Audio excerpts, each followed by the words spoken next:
Oil pulling அது எப்படி பண்ணுறது? காலையில் எழுந்ததும் எதுவும் சாப்பிடாமல் இதயம் வளத்தை வாயில ஊத்தி நல்லா கொப்பளிக்கணும், அப்புறம் அதை துப்பிடணும். இதுதான் ஆயில் புல்லிங்.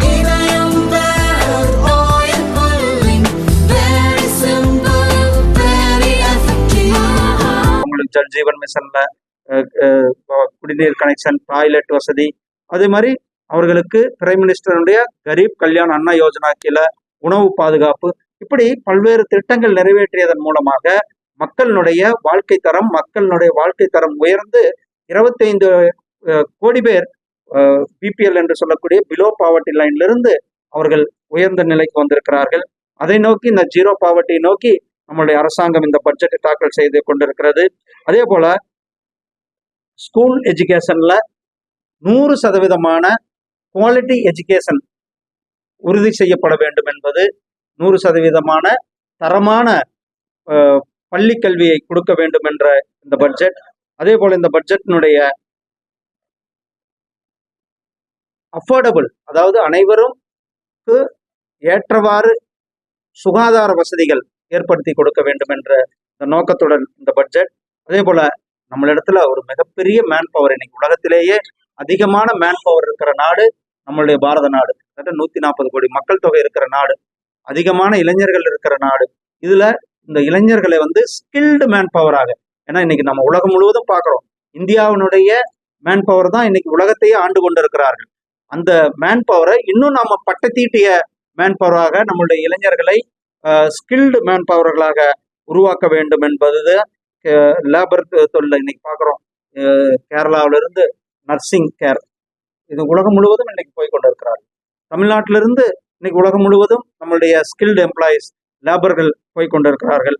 அதை இன்னும் ஊக்குவிக்கப்படும் விதமாக 100% ஸ்கில்டு மேன் பவரை உருவாக்குவது, எம்ப்ளாய்மெண்ட் வேலைவாய்ப்போடு ஸ்கில்லோடு வேலைவாய்ப்பு உருவாக்குவது இந்த பட்ஜெட்டினுடைய மிகப்பெரிய நோக்கம்.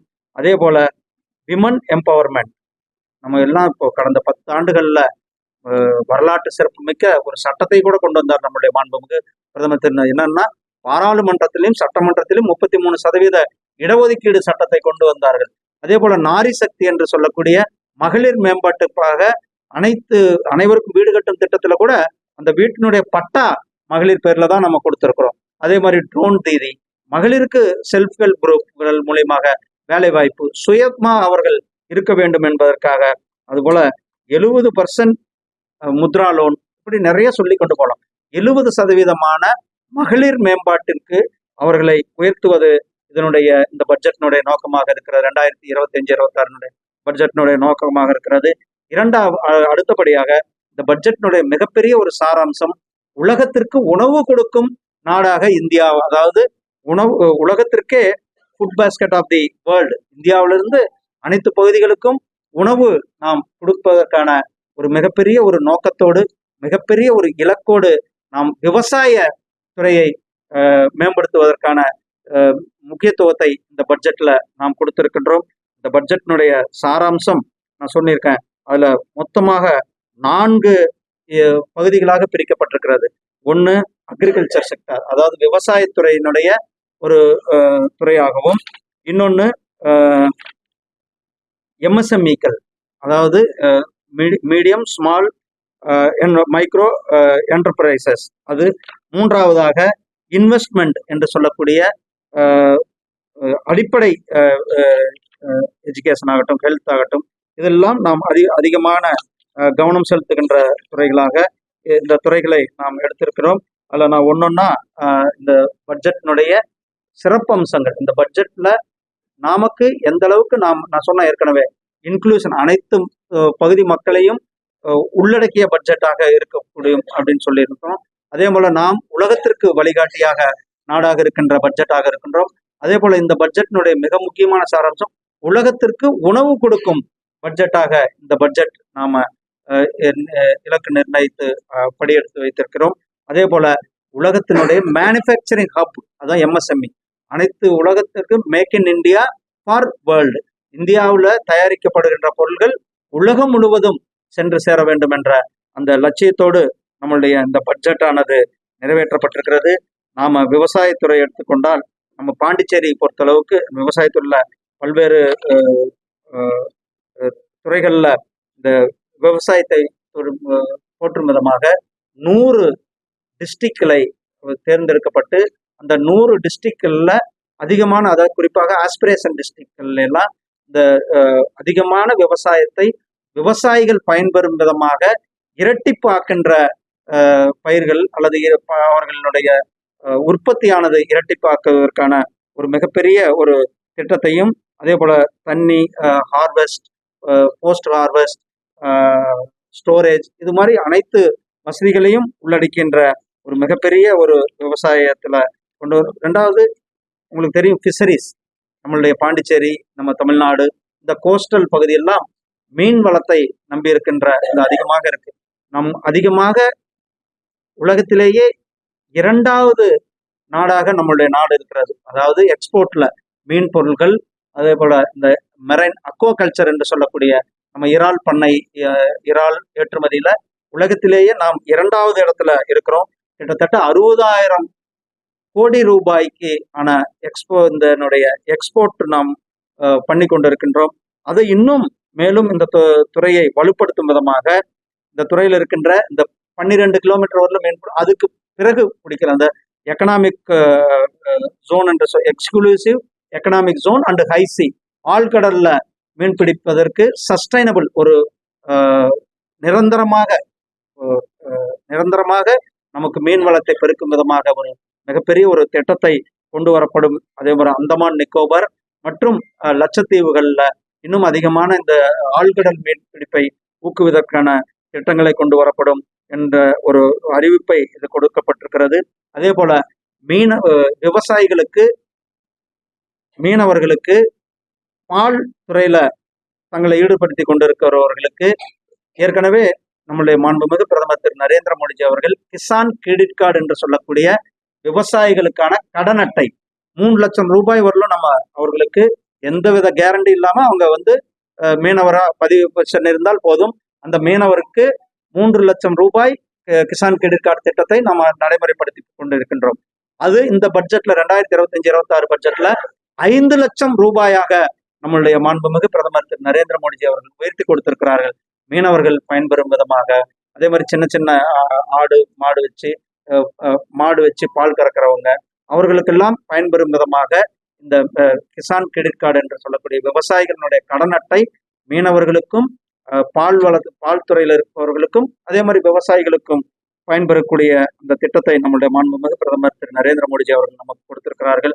அதே போல விவசாயத்துறையில் இன்னும் ஒரு மிகப்பெரிய ஒரு நம்மளுடைய காட்டன், நம்மளுக்கு நாட்டினுடைய பருத்தியினுடைய உற்பத்தியானது பெருக்க வேண்டும். நமக்கு இன்றைக்கு தேவை அதிகமாக இருக்கிறது. உலக அளவுல இன்னைக்கு இந்தியாவினுடைய டெக்ஸ்டைல் துறையில நாம் மீனவ துறையில நம்ம உலக அளவுல 2வது எக்ஸ்போர்ட்டாக இருக்கிறோமோ, அதே போல டெக்ஸ்டைலை பொறுத்தளவுக்கு இன்றைக்கு மிகப்பெரிய ஒரு எக்ஸ்போர்ட்டராக நாம் இருந்து கொண்டிருக்கின்றோம். அந்த இன்னும் காட்டனுடைய தேவையை பூர்த்தி செய்யும் விதமாக டெக்ஸ்டைல், அதாவது ட்ரெடிஷ்னல் டெக்ஸ்டைல் மில்களை இன்னும் ஊக்குவிக்கும் விதமாக அவர்களுக்கு வெரைட்டி ஆஃப், அதாவது அதிகமான விளைச்சல் கிடைக்கக்கூடிய காட்டனை அறிமுகம் செய்து அவர்களுக்கு இந்த பருத்தி ப்ரொடக்டிவிட்டிக்காக, பருத்தியினுடைய உற்பத்திக்காக ஒரு பெரிய செயல் திட்டத்தை இந்த பட்ஜெட்டானது கொடுத்திருக்கிறார்கள். அதே போல சகோதரர்களே, அடுத்து விவசாயத்துறைக்கு அடுத்து ஏற்கனவே உங்களுக்கு தெரியும் விவசாயத்துறையில எவ்வளவு பெரிய இந்த 10 ஆண்டுகள்ல விவசாயிகளுக்கு விவசாய சன்மான் நிதி, விவசாயிகளை ஊக்குவித சின்ன சின்ன விவசாயிகளுக்கு வருடத்திற்கு 6,000 ரூபாய் நேரடியாக அவருடைய வங்கி கணக்கிலேயே கொடுக்குறோம். அதே போல விவசாயிகளுக்கு யூரியாக்கான மானியத்தை கொடுத்து கொண்டிருக்கிறோம். இது போல இன்னும் விவசாயிகளை ஊக்குவிக்கும் திட்டங்களை செயல்படுத்தி கொண்டிருக்கின்ற அதே நேரத்தில் கூட்டுறவு துறைகளை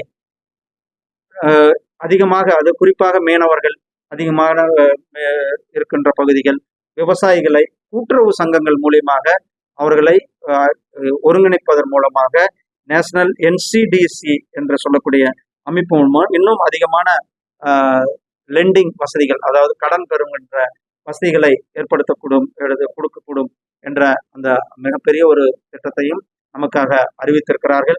அடுத்தபடியாக MSME என்று நான் ஏற்கனவே அக்ரிகல்ச்சரை பற்றி சொன்னேன். இப்போ MSMEக்கள் என்று சொல்லக்கூடிய medium, micro, medium, small enterprises. இதை ஏன்னா நாம உலகத்தினுடைய ஒரு மேனுஃபேக்சரிங் ஹப். எப்படி நம்ம விவசாயத்துறையில நாம் தன்னிறைவு பெற்றதோடு இன்றைக்கு உலகத்திற்கு உணவு கொடுக்கின்ற துறையாக நாம் வள வேண்டும் என்ற இந்த பட்ஜெட்ல இலக்கு வைத்திருக்கிறோமோ, அதே போல இந்த பட்ஜெட்ல நம்மளுடைய உற்பத்தி துறை ஏற்கனவே கிட்டத்தட்ட 7.5 கோடி பேர் இந்த துறையில இருக்கிறாங்க. கிட்டத்தட்ட 1 கோடி எம்எஸ்எம்இகள் பதிவு செய்யப்பட்டிருக்கிறது. 1 கோடி எம்எஸ்எம்இக்கள் பதிவு செய்யப்பட்டிருக்கிறார்கள். அவர்கள் எல்லாம் பயன்பெறும் விதமாக இந்த எக்ஸ்போர்ட்ல அவர்களுக்கு கிரெடிட், ஏற்கனவே 5 கோடி கிரெடிட் லிமிட் இருந்ததுன்னா அவர்களுக்கு இப்ப 10 கோடிக்கான கிரெடிட் லிமிட், 10 கோடி இருக்கிறவர்களுக்கு 20 கோடிக்கான கிரெடிட் லிமிட். இப்படி இந்த கிரெடிட் லிமிட்டை உற்பத்தியை கொடுத்தோம். இந்த துறையில ஆட்டோமொபைல் செக்டர் ஆகட்டும் அல்லது ரூரல் எக்கனாமியை வலுப்படுத்துகிற செக்டர், இதுல ஆத்ம நிர்பர் தன்னிறைவு பாரதத்தை நாம் நோக்கி இந்த பட்ஜெட் ஆனது நமக்கு கொடுக்கப்பட்டிருக்கிறது. அதே போல இந்த பட்ஜெட்ல ஸ்டார்ட் அப் என்று சொல்லக்கூடிய புது நிறுவனங்களை ஊக்குவிப்பதற்கான ஒரு ஃபண்டு, அதுக்கு கிட்டத்தட்ட 10,000 கோடி ரூபாய் நிதியை நம்மளுடைய மாண்புமிகு பிரதமர் அவர்கள் இளைஞர்களுக்கு வேலைவாய்ப்பு உருவாக்குகின்ற, சகோதர சகோதரிகளுக்கு வேலைவாய்ப்பு உருவாக்குகின்ற ஒரு மிகப்பெரிய திட்டமான ஸ்டார்ட் அப் இந்தியாவை நம்மளுடைய இந்த நிறுவனங்களுக்கு 10,000 கோடி ரூபாய் அளவுக்கான நிதியை இந்த பட்ஜெட்ல நமக்கு ஒதுக்கி இருக்கிறார்கள். அதே போல லேபர் செக்டர், தொழிலாளர்களுடைய துறையில பொறுத்தளவுக்கு அவர்களை ஊக்குவிக்கும் விதமாக நம்மளுடைய இந்தியாவில் இன்னும் நம்மளுடைய தேவைகள் அதிகமாக இருக்கிறது. அதே போல எக்ஸ்போர்ட்டும் நாம செய்யணும்ட்டு லெதர் அண்டு அலைட் லெதர் இல்லாத பொருட்களை ஊக்குவிக்கும் விதமாக கிட்டத்தட்ட 4 லட்சம் கோடி ரூபாய் அளவுக்கு எக்ஸ்போர்ட்டுக்கான நிர்ணயிக்கப்பட்டு இது மூலியமாக கிட்டத்தட்ட 22 லட்சம் பேருக்கு வேலைவாய்ப்பு கொடுக்கப்படும் என்ற அந்த திட்டத்தையும் நிர்வாகி. அதே போல அடுத்த ஒரு மிகப்பெரிய முக்கியமானது டாய் செக்டார். அதாவது பொம்மைகளை உலக அளவுல ஏற்கனவே பொம்மைகள்லாம் நாம நம்ம நாட்டுல இறக்குமதி செய்யப்பட்டிருந்தது. அதையெல்லாம் நிறுத்தி இன்றைக்கு நம்மளுடைய ரூரல் எக்கனாமியை குறிப்பாக கிராமப்புற பொருளாதாரத்தை ஊக்குவிக்கும் விதமாக இந்த டாய் என்று சொல்லக்கூடிய பொம்மைகளினுடைய ஹப் இந்தியா உருவாக வேண்டும். நம்மளுடைய பொம்மைகள் இன்றைக்கு உலகம் முழுவதும், தஞ்சாவூர் தலையாட்டி பொம்மை, அது மாதிரி ஒவ்வொரு ஆந்திராவில் இருக்கின்ற பொம்மைகள், மாதிரி ஒவ்வொரு பகுதிக்கும் நம்மளுடைய பொம்மைகளுக்குன்ற ஒரு தனி சிறப்பு இருக்கிறது. அந்த தனி சிறப்பு மிக்க பொம்மைகளை உலகம் முழுவதும் எடுத்து செல்லக்கூடிய விதமாக அந்த பொம்மைகளுக்காக குளோபல் லெவல்ல நாம் ஒரு பெரிய இந்தியா ஒரு ஹப்பாக உருவாக்கப்படும். அதற்காக கிளஸ்டர்ஸ், ஸ்கில், ஈகோசிஸ்டத்தை உருவாக்கப்படும் என்ற இந்த பட்ஜெட்ல நமக்கு நம்மளுடைய மாண்புமிகு நிதியமைச்சர் மரியாதைக்குரிய திரு நிர்மலா சீதாராமன் அவர்கள் நமக்கு கொடுத்திருக்கிறார்கள். அதுக்கடுத்தது 3வது என்ஜினாக இன்வெஸ்ட்மெண்ட். அதாவது நாம எதுல இன்றைக்கு நம்மளுடைய அடிப்படை தேவைகளை உருவாக்க வேண்டும் என்ற மிக முக்கியமான இன்வெஸ்ட்மெண்ட். அதுல சுகாதாரத்துல, அதாவது அங்கன்வாடி மையங்கள்ல நமக்கு சிறந்த நியூட்ரிஷியஸ் ஃபுட்டுகள் வேண்டும் என்பது கிட்டத்தட்ட 8 கோடி குழந்தைகளுக்கும் 1 கோடி தாய்மார்களும் பயன்பெறும் விதமாக அங்கன்வாடி மூலியமாக boson Saksham anganwadi and boson 2.0 என்ற அந்த புரோகிராமை இன்னும் அனைத்து ஆஸ்பிரேஷன் டிஸ்ட்ரிக்ட்லையும் உருவாக்கப்படும். நார்த் ஈஸ்ட் அல்லது அனைத்து மாவட்டங்கள்லையும் அனைத்து கிராமங்கள்லையும் கூட இதை நடைமுறைப்படுத்த இருக்கிறது. அதற்கு அடுத்ததாக அடல்ட் டிங்கரிங் லேப் என்று சொல்லக்கூடிய சயின்ஸ் கிராமப்புறங்கள்ல இருக்கிற, அரசு நகர்ப்புறங்கள்ல இருக்கிற அரசு பள்ளிகளை அதுல அந்த இருக்கின்ற மாணவர்களை அதாவது ஆராய்ச்சிகள்ல ஈடுபடுத்தும் விதமாக அவர்களை ஊக்குவிப்பதற்காக அடல்ட் டிங்கரிங் லேப் என்று சொல்லக்கூடிய 50,000 அடல்ட் டிங்கரிங் லேப்கள் இந்த பட்ஜெட்ல நமக்கு, அதாவது அரசு பள்ளிகளினுடைய மாணவர்களுடைய திறமைகளை கண்டறியும் விதமாக, அவர்களுடைய அறிவியல் திறமைகளை கண்டறியும் விதமாக அவர்களை இன்னும் மேல கொண்டு வருவதற்காக அடல்ட் டிங்கரிங் லேப் என்று சொல்லக்கூடிய லேப்கள் 50,000 லேப்கள் உருவாக்கப்படும் என்ற அந்த அறிவிப்பை கொடுத்திருக்கிறார்கள். அதுக்கடுத்ததாக பிராட்பேண்ட் கனெக்ஷன், இன்டர்நெட் வசதி அனைத்து அரசு பள்ளிகளுக்கும், அதே போல அனைத்து பிரைமரி ஹெல்த் சென்டர்கள்லையும் இந்தியா முழுவதும் இருக்கிற அனைத்து அரசு பள்ளிகள், அனைத்து பிரைமரி ஹெல்த் சென்டர்லையும் நம்மளுடைய பிராட்பேண்ட் கனெக்ஷனை நம்மளுடைய இந்த பட்ஜெட்ல கொடுப்பதற்கான திட்டத்தை கொடுக்கப்பட்டிருக்கிறது. அதே போல இன்னும் நான் நிறைய சொல்லிக்கொண்டே போகலாம். நிறைய திட்டங்களை சுயநிதி ஆகட்டும் அல்லது ஜல்ஜீவன் மிஷன் குடிநீர் திட்டம் ஒவ்வொரு வீட்டுக்குமே ஏற்கனவே நாம் நடைமுறைப்படுத்தி கொண்டிருக்கிறோம். ஜல்ஜீவன் மிஷன் என்று சொல்லக்கூடிய ஒவ்வொரு வீட்டுக்குமே குடிநீர் வசதி பைப் மூலியமாக கொடுக்கணும் என்ற அந்த திட்டத்தை 2028க்குள் 100% நம்ம அனைத்து வீடுகளுக்குமே கொடுக்க வேண்டும் என்ற அந்த திட்டத்தை நாம் நிறைவேற்ற மிகப்பெரிய ஒரு பவர் செக்டார்ல, அதாவது இந்த எனர்ஜி செக்டார்ல நாம் தன்னிறைவு அடைய வேண்டும் என்பதற்காக ஒரு வரலாற்று சிறப்பு மிக்க ஒரு மிகப்பெரிய முக்கியமான முடிவை இந்த பட்ஜெட் எடுத்திருக்கிறது. என்னன்னா, இந்த நியூக்ளியர் பவர் இருக்கின்ற அந்த நியூக்ளியர் பவர்ல தனியார் மையப்படுத்தி அவர்களை தனியார்ல ஊக்குவிக்கப்படுத்தி கிட்டத்தட்ட 20,000 கோடி ரூபாய் செலவுல இந்த வருட 2033க்குள்ள 5 தனித்தன்மை மிக்க இந்தியாவில் உருவாக்கப்படுகிற இண்டிஜினஸ் டெவலப்மெண்ட் ரியாக்டர்களை நாம உருவாக்கப்படும் என்று 2047ல 100 கெகாவாட் மின்சார தேவையை நாம் சொந்தமாக நம்முடைய நாடுகளுடைய முயற்சியிலேயே உருவாக்க வேண்டும் என்ற நோக்கத்தோடு இந்த திட்டத்தையும் நமக்காக நம்முடைய மாண்புமிகு பிரதமர் அவர்கள் உருவாக்கி இருக்கிறார்கள். அதே போல உதான் ஸ்கீம் என்று சொல்லக்கூடிய சின்ன சின்ன ஊருக்கெல்லாம் கூட ஏர்போர்ட் வரணும். ஏற்கனவே நம்மளுடைய பாண்டிச்சேரி, நம்மளுடைய தஞ்சாவூர், நம்மளுடைய வேலூர் இந்த மாதிரி ஊர்களுக்கெல்லாம் கூட இந்த உதான் திட்டத்துல ஏர்போர்ட்டுகள் வந்திருக்கிறது. அது மாதிரி சின்ன சின்ன ஊர்களுக்கு கூட புதுசாக ஏர்போர்ட்டுகள் ஏற்கனவே 88 ஏர்போர்ட் அது மாதிரி உதாரணத்துல கொடுத்துருக்கோம். இந்த பட்ஜெட்ல இன்னும் 120 புதிய ஏர்போர்ட்டுகள் சின்ன சின்ன நகரங்கள்ல, பி சிட்டி, சி சிட்டியில, அதே போல ஹெலிபேடுகள், ஸ்மாலர் சின்ன சின்ன ஏர்போர்ட் ஹெல்பேட் வசதிகள் எல்லாம் உருவாக்கப்படும் என்ற அந்த அறிவிப்பை இதனுடைய பட்ஜெட்ல கொடுத்திருக்கிறாங்க. மிக முக்கியமாக டூரிசம் செக்டர் நம்ம பாண்டிச்சேரிக்கு மிகவும் முக்கியமான டூரிசத்தை டெவலப் படுத்துகின்ற கிட்டத்தட்ட இந்தியாவில் இருக்கின்ற 50 மிக முக்கியமான நகரங்கள் தேர்ந்தெடுக்கப்பட்டிருக்கிறது. அந்த 5 முக்கியமான நகரங்கள்ல டூரிஸ்டுகளை டெவலப் பண்ணுவது, அந்த டூரிஸ்ட் பகுதிகளில் ஹாஸ்பிட்டாலிட்டி மேனேஜ்மெண்ட்டை உருவாக்குவது, அதாவது முத்ரா லோன், ஹோம் ஸ்டே. இப்போ ஒரு வீடு இருக்குதுன்னா அந்த வீட்லேயே நம்ம ஒரு 2 ரூம் சிறப்பாக இது பண்ணி வர்ற டூரிஸ்ட்டுக்கு அக்கம்பெனி தான் ஹோம் ஸ்டே என்று சொல்லுவோம். அந்த ஹோம் ஸ்டே ஊக்குவிக்கும் விதமாக முத்ரா கடன்களை கொடுக்கப்படும் என்ற அந்த அறிவிப்பை நம்ம கொடுத்துருக்குறோம். அதே போல டூரிஸ்ட் டெஸ்டினேஷன்களை மேம்படுத்துவதற்கான திட்டங்களையும் இந்த இதில் கொடுத்துருக்கிறது. 2வது பாண்டிச்சேரி தமிழ்நாடு எல்லாமே ஒரு மிகப்பெரிய ஒரு மெடிக்கல் டூரிசம் ஹப்பாக உருவாகி கொண்டிருக்கிறது. நம்மளுடைய குறிப்பாக மற்ற நாடுகள்ல இருந்து, இந்தியாவினுடைய மற்ற பகுதிகளில் இருந்து தமிழ்நாடு பாண்டிச்சேரிக்கு வெளிநாடுகள்ல இருந்து மெடிக்கல் டூரிசம் வந்து கொண்டிருக்கிறார்கள். அதை ஊக்குவிக்கும் விதமாக வெளிநாடுகள்ல இருந்து வர்றவங்களுக்கு விசா ஃப்ரீ அல்லது அந்த டூரிசத்தை வந்து heal India, medical tourism and heal in India என்ற திட்டத்தை நம்முடைய மாண்புமிகு பிரதமர் திரு நரேந்திர மோடிஜி அவர்கள் நடைமுறைப்படுத்த இருக்கிறார்கள். இதெல்லாம் ஆல் இந்தியா லெவலையும் நம்மளுடைய அனைத்து இன்க்ளூஷன்ல கொண்டு வரும் என்ற திட்டங்களை உருவாக்குகின்ற நேரத்தில் நம்மளுடைய பாண்டிச்சேரி பகுதிக்கான இந்த பட்ஜெட்ல மினிஸ்ட்ரி ஆஃப் ஹோம் மூலியமாக இந்த பட்ஜெட் மூலியமாக 2025-26க்கு கிட்டத்தட்ட 3432 கோடி ரூபாய் பாண்டிச்சேரிக்கு ஒதுக்கப்படும் என்ற அந்த அறிவிப்பை இந்த பட்ஜெட் மூலியமாக கொடுக்கப்பட்டிருக்கிறது. அதே போல Jawaharlal institute of post graduate அதாவது ஜிப்மர் பாண்டிச்சேரிக்காக 1450 கோடி ரூபாய் நம்மளுடைய ஹெல்த் செக்டாரை மேம்படுத்துவதற்காக இந்த நிதியானது ஒதுக்கப்பட்டிருக்கிறது.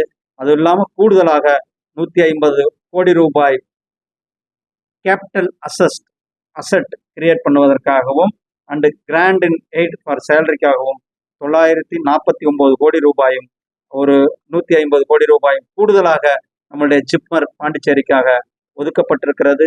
அதே போல சென்ட்ரல் கவர்மெண்ட்ல இருந்து நம்மளுடைய பாண்டிச்சேரியினுடைய ப்ராஜெக்டுகளுக்காக கிட்டத்தட்ட 186 கோடி ரூபாய் நம்மளுடைய குடிநீர் தேவைகளை பூர்த்தி செய்வதற்காக 186 கோடி 6.44 கோடி ரூபாய் நம்மளுடைய பாண்டிச்சேரியினுடைய தண்ணீர் தேவைகளை நிறைவேற்றுவதற்காக கொடுக்கப்பட்டிருக்கிறது.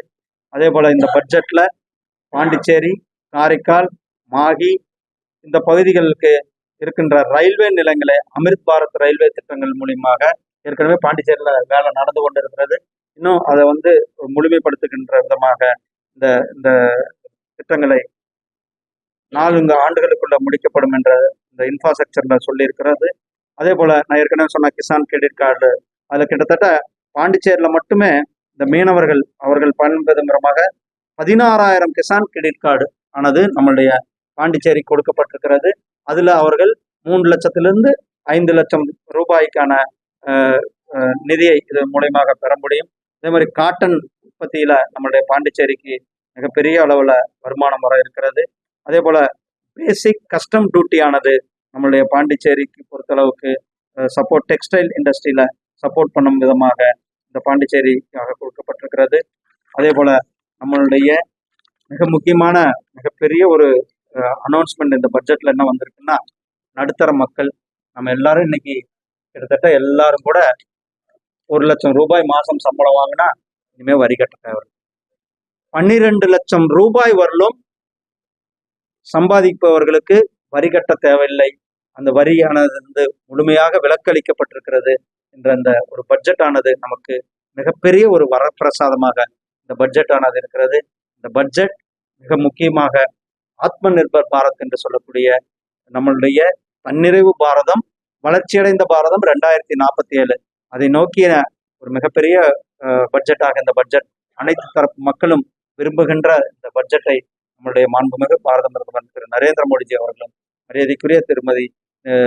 மரியாதைக்குரிய நிதித்துறை அமைச்சர் மரியாதைக்குரிய திருமதி நிர்மலா சீதாராமன் அவர்களும் கொடுத்திருக்கிறார்கள். இந்த பட்ஜெட் இந்தியாவை மிகப்பெரிய ஒரு முன்னேறிய நாடாக எடுத்து செல்லுகின்ற பட்ஜெட்டாக இந்த பட்ஜெட்.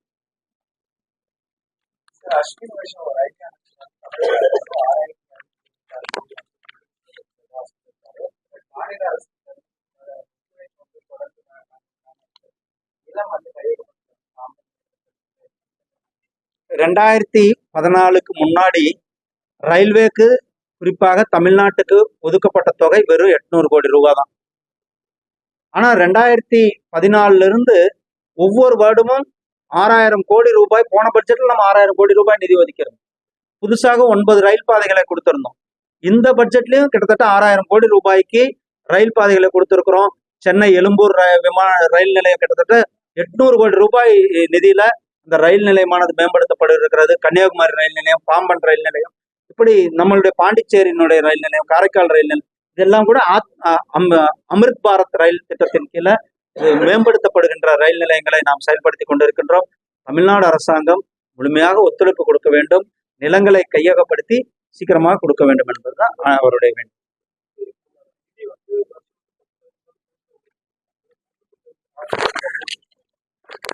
இந்த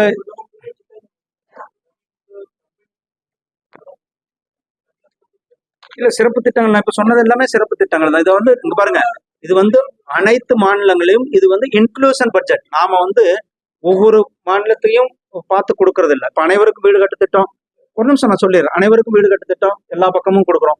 போஷான் அபியான் திட்டம் எல்லா பக்கமும் கொடுக்குறோம். அதே போல ஜல்ஜீவன் மிஷன் எல்லா பக்கமும் கொடுக்குறோம். டாய்லெட்ஸ் எல்லா பக்கமும் கொடுக்குறோம். ஆஸ்பிரேஷன் நியூட்ரிஷன் சப்போர்ட் எல்லா பக்கமும் கொடுக்குறோம். இது வந்து அனைத்து மக்களுக்கும். அது இல்லாம பாண்டிச்சேரி கிட்டத்தட்ட டிரான்ஸ்ஃபர் ஆயிருக்கின்ற இந்த பட்ஜெட்ல கிட்டத்தட்ட 3,432 கோடி ரூபாய் பாண்டிச்சேரிக்காக கொடுக்கப்பட்டிருக்கிறது. அதே போல ஜிப்மனுடைய மேம்பாட்டுக்காக 1,450 கோடி ரூபாயும் கூடுதலாக 949 கோடி பிளஸ் 150 கோடி ரூபாய் கொடுக்கப்பட்டிருக்கிறது. தண்ணீரினுடைய தேவைக்காக மட்டுமே பாண்டிச்சேரிக்கு 186 கோடி ரூபாய் 44 கோடி ரூபாய் பாண்டிச்சேரிக்கு ஒதுக்கப்பட்டிருக்கிறது. அதே போல பாண்டிச்சேரி நான் சொன்ன அந்த பட்ஜெட்ல இப்பதானே பட்ஜெட் நம்ம விட்டுருக்கோம். இல்ல ஒரு நிமிஷம், இப்பதானே பட்ஜெட் நம்ம விட்டுருக்கோம். அந்த பட்ஜெட்ல செயல் திட்டங்களை கொடுத்துருக்கோம். இதுக்கு பிறகுதான் ஒவ்வொரு டிபார்ட்மெண்ட்டும் என்னென்ன பண்ணணும், எவ்வளவு இது பண்ணணும் அப்படின்றத அவங்க ஒவ்வொன்றுமே அந்தந்த கொடுப்பாங்க. யூடி பொறுத்தளவுக்கு அனைத்து திட்டங்கள்லுமே உங்களுக்கு தெரியும், சப்சிடிஸ் என்னது கிராண்ட் எய்டு திட்டங்கள் எல்லாம் கிட்டத்தட்ட 90% சப்சிடியோட நம்ம திட்டங்களை உதாரணத்துக்கு ஒரு மீனவரனுடைய ப்ரோக்ராம யூடில பண்றோம்னா கிட்டத்தட்ட 90% சப்சிடியோட நாம கொடுக்குறோம். மத்திய அரசாங்கம் கொடுத்து கொண்டு இருக்கிறது. அதனால நாம தேவையான பட்ஜெட்டை பாண்டிச்சேரிக்கு கொடுத்துருக்கிறோம். இன்னும் பாண்டிச்சேரிக்கு எவ்வளவு வேணும்னாலும் பாண்டிச்சேரிக்கு கொடுப்பதற்கு நாம ஏற்கனவே கொடுத்துருக்கோம். ஒவ்வொரு வருஷமும் கொடுத்துட்டு இருக்கோம்.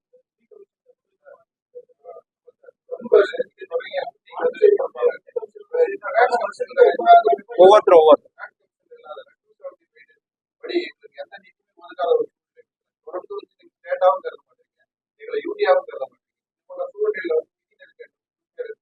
புதுச்சேரி எந்த நிதி நெருக்கடிலையும் கிடையாது. புதுச்சேரிக்கான அனைத்து சப்போர்ட்டும் நம்மளுடைய மாண்புமிகு பிரதமர் திரு நரேந்திர மோடிஜி அவர்களும் உள்துறை அமைச்சர் திரு அமித்ஷாஜி அவர்களும் முழுமையாக செய்து கொண்டிருக்கிறார். ஆனா நான் ஃபுல்லாவே கொடுத்துருக்கேன்னா தேவைக்காப்ப அவங்க என்ன ப்ரொபோசல் அனுப்புறாங்களோ அந்த ப்ரொபோசல் படி நிதியானது பாண்டிச்சேரிக்கு எந்தவித பாரபட்சமின்றி நிதி ஒதுக்கி கொண்டிருக்கின்றோம், ஒதுக்குறோம். அதுதான் நான் சொல்றேனே, நான் பாருங்க நிதி கொடுத்துருக்கோன்னு தான் சொல்றேன். கிட்டத்தட்ட 3432 கோடி ரூபாய் பாண்டிச்சேரிக்கு நிதி ஒதுக்கப்பட்டிருக்கு.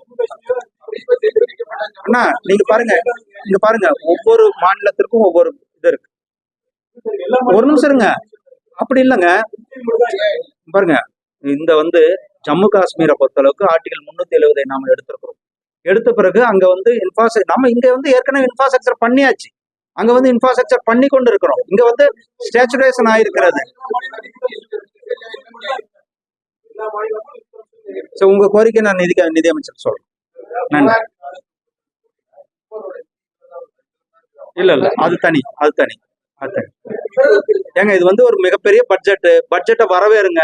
இது ஒரு பாருங்க ஒரு நிமிஷம். இங்க இந்த பட்ஜெட் யாருக்கும் எந்தவித இது இல்லாம பாரபட்சம் இல்லாம அனைத்து மாநிலங்களுக்கும் சமமாக பாவிக்கின்ற அந்த பட்ஜெட்டாக தான் நாம் பட்ஜெட்டை கொடுத்திருக்கிறோம். நான் இவ்வளவு நேரம் ஒரு நிமிஷம் இருங்க தம்பி சார், நான் ஒரு நிமிஷம் கேளுங்க. இந்த பட்ஜெட் நான் இவ்வளவு நேரம் உங்களுக்கு ஒரு பிரசன்டேஷனே கொடுத்தேன், புரியுதா? இவ்வளவு ஒரு தீவிரமான பட்ஜெட், மக்களுக்கு உபயோகமான இருக்கின்ற பட்ஜெட், மக்கள் பயன்பெறுகின்ற பட்ஜெட். கிட்டத்தட்ட 25 கோடி பேரை 7 மணி நேரத்துல இருந்து மேல கொண்டு வந்திருக்கிறோம், புரியுதா? அதே போல ஒவ்வொரு மக்களுக்கும் மீனவர்களுக்கு 3 லட்சத்திலிருந்து 5 லட்சம் வரலும் அவர்களுக்கு மீனவர்களை கிசான் கிரெடிட் கார்டு கொடுத்துருக்கோம். அவர்கள் எங்க கேரண்டிக்கு போக தேவையில்லை, நேராக பேங்க்ல போனா 5 லட்சம் ரூபாய்க்கு கிரெடிட் கார்டு வாங்கலாம், டீசல் போடலாம், அவங்க மீன் பிடிக்க போகலாம். அந்த அளவுக்கு திட்டங்களை நாம் இண்டிவிஜுவல் பெனிஃபிஷரிஸ் திட்டங்களை நாம் நடைமுறைப்படுத்திக்கோம். கரீப் கல்யாண அன்ன யோஜனா, ஒவ்வொரு ரேஷன் அட்டைக்காரர்களுக்கும் 5 கிலோ அரிசி 1 கிலோ பருப்பு இலவசமாக நாம் கொடுத்து கொண்டு இருக்கின்றோம். பிரதமர் திரு நரேந்திர மோடிஜி அவர்கள் கொடுத்து கொண்டு இருக்கிறார்கள். ஜல்ஜீவன் மிஷன்ல ஒவ்வொரு வீட்டுக்கும் குடிநீர் திட்டத்தை கொடுத்து கொண்டு இருக்கின்றோம். அது மாதிரி அதனால இந்த பட்ஜெட்னுடைய நோக்கம் புரிஞ்சுக்கோங்க. இந்த பட்ஜெட்னுடைய நோக்கம் இன்க்ளூசிவ் பட்ஜெட். அதுக்குதான் ஃபர்ஸ்ட் நோக்கத்தை சொன்னேன். நீங்க நோக்கத்தை புரிஞ்சுக்கிட்டீங்களா புரியலையான்னு தெரியல. ஒரு நிமிஷம் இருங்க. நீ இன்க்ளூஷன் பட்ஜெட், நான் பாண்டிச்சேரிக்கான இது என்னன்னு சொல்லியிருக்கிறேன். பாண்டிச்சேரிக்கான என்னென்ன திட்டங்களை ஒதுக்கி இருக்கிறோம், பாண்டிச்சேரிக்கு எவ்வளவு நிதிகள் கொடுக்கின்றதையும் நான் உங்களுக்கு விளக்கமாக சொல்லியிருக்கிறேன். 3432 கோடி ரூபாய் இந்த நிதியாண்டுக்கு மட்டுமே பாண்டிச்சேரிக்கு நிதி கொடுக்கப்பட்டிருக்கிறது. அதை தவிர்த்து ஹெல்த் செக்டார், பாண்டிச்சேரி மக்களுடைய ஹெல்த் செக்டாருக்கு, அதாவது ஹெல்த்தினுடைய அவர்களுடைய ஹெல்த் ஊக்குவிக்கிறதுக்காக மட்டுமே கிட்டத்தட்ட 1400 பிளஸ் 900 பிளஸ் 150 கிட்டத்தட்ட 2500 கோடி ரூபாய்க்கு மேல இந்த பாண்டிச்சேரியினுடைய ஜிப்மருக்கு மட்டுமே நம்ம நிதி கொடுக்கிறோம். தண்ணீர், ஒரு நிமிஷம், தண்ணீருக்காக பாண்டிச்சேரியில தண்ணீர் குடிநீர் தேவைக்காக 186 கோடி ரூபாய் பாண்டிச்சேரிக்கு நிதி கொடுத்திருக்கிறோம். இன்னும் பாண்டிச்சேரிக்கு தேவைகள் இருக்கும் பட்சத்தில் அது ஆளுநர் அவர்களும், இங்க இருக்கிற ஆளுநரும் முதலமைச்சர் அவர்களும் மத்திய அரசாங்கத்திற்கு அவர்கள் கொடுக்கின்ற கோரிக்கையை நிச்சயமாக மத்திய அரசாங்கம் நிறைவேற்றி கொடுக்கும். ஆனா இங்க பாருங்க, நான் இங்க பாரு தம்பி, இது ஆர்குமெண்ட் பண்றேன்ல. ஒரு நிமிஷம் தமிழ்நாடு ஸ்டைல்ல உங்ககிட்ட பேச ஆரம்பிச்சிருந்தா அப்படி நீங்க ஒரு நிமிஷம் உட்காருப்பா, நீ உட்காருப்பா, ஒரு நிமிஷம் உட்காரு, நீ ஒரு நிமிஷம் உட்காரு சொல்ற, நீ ஒரு நிமிஷம் உட்காருப்பா. இவ்வளவு பெரிய ஒரு வரலாற்று சிறப்பு மிக்க பட்ஜெட்டை கொடுத்திருக்கிறோம், இவ்வளவு நிதியை கொடுத்திருக்கிறோம், வரவேற்க வேண்டும். கேள்வி இல்ல. 1400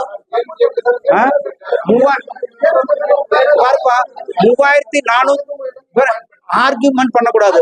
மத்தவங்க யாருமே கேட்கல, நீ ஒரு ஆள் தான் கேட்கல. நீ சன் டிவியா, என்ன டிவி, நீ ஆர்கியூமெண்ட் ஒரு நிமிஷம்ப்பா. எந்த மீடியா எல்லாருமே அமைதியா இருக்கேன், ஒரே ஆள் மட்டும் கேட்டுக்கிட்டே இருந்தா நான் சொல்லிட்டேன். நான் என்ன சொல்லிட்டேன், ஒரு நிமிஷம் இருப்பா. நான் என்ன சொன்னேன், முழுமையா கேட்கணும். நான் சொன்னது என்ன சொன்னேன், பாண்டிச்சேரிக்கு தேவையான நிதியை நாங்கள் கொடுத்திருக்கிறோம். இன்னும் பாண்டிச்சேரி அவர்களுக்கு தேவையான என்ன நிதியை அவர்கள் கொடுக்கிறார்களோ அது மத்திய அரசு பரிசீலிக்கும். அவர்களுக்கு தேவையான அனைத்து உதவிகளும் நாம் செய்வோம். நன்றிப்பா. நன்றி. அது தமிழ்நாட்டில் பேசுறேன்.